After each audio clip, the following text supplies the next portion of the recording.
I am a digital nomad that lives in Nigeria about 7 months of the year. I live in Oniru Estate. My husband, I'm married to a Delta State man, and I was going back home this week. And when I heard that Air Peace was open, I said, "That's great. I can now patronize a Nigerian airline." Now, I had looked at other flights. I want to get out there for less than 1,000 on a one way. I saw that when I pulled up flights on Expedia, I saw there were flights for Air Royal Morocco that were less than 1,000. I saw there were flights for Ethiopia, and I saw there were flights for another airline. Usually, I fly Delta because I have gold status on Delta, but Delta one way is $1,700 this week, and I don't want to pay that, even though I can. So I decided, you know what? I'm gonna give, since you all were talking about it and people have been talking about it for the week. I said I'll fly to London, chill out with one of my friends for a day, then I'll go Air Peace and enjoy the ride and try to, get an opportunity to experience it for myself. And I have checked every single airline. This is not about Air Peace. I check every airline's vessel because I will not fly because I'm a Delta member and I only fly Delta. I fly on an Airbus vessel for the last 10 years. I worked in consulting for Price Waterhouse for 4 years, and I worked for KPMG for 2 years. I just came off Citibank for 3 years. I'm a finance girl, and I'm used to flying the best of the best. I'm born and raised in New York. I fly the best.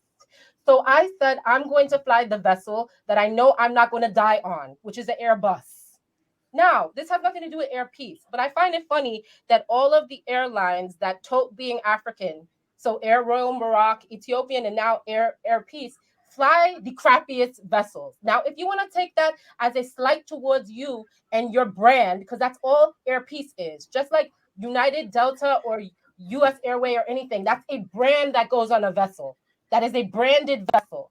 Air Peace may be a great brand, but the vessel that it flies is dangerous. Now, there have been issues with Boeing, 3 issues this year. In January, they had the one issue with the door falling off. They also had an issue with one of the flights landing, and then one of the wheels came off as it was landing and it crashed into some cars. They also had one of the cargo flights, fuel jet ignite. And I sent all these links in the back. Maybe when I sent them on the regular chat, you're not allowed to send links in the regular chat. So you probably didn't see them. So I came back here to send you the link. Then there was a whistleblower, a man who was a director of like reviewing the planes at Boeing, who was giving the information and testifying in court here in the United States. And they found him dead in his car. They killed the whistleblower because he was letting people know that these planes were going up in the air without being serviced. So when I speak, I only speak from a position of having knowledge. I am not ignorant. I am not a crackhead. And I'm a Pan-Africanist and a supporter with 100% Nigerian genes running their part of me blood. Don't tell me nothing. You're not going to tell me nothing. I'm going back home to see my husband next week. You all are sitting comfortably. So if I want to get there and feel comfortable, I would like to, hey, listen, I'll pay more. I'll pay $1,200 instead of $700 to know that I'm on a vessel that I won't die on. And that's all I have to say now. I'm going to take my beautiful self in the back. Thank you. Thank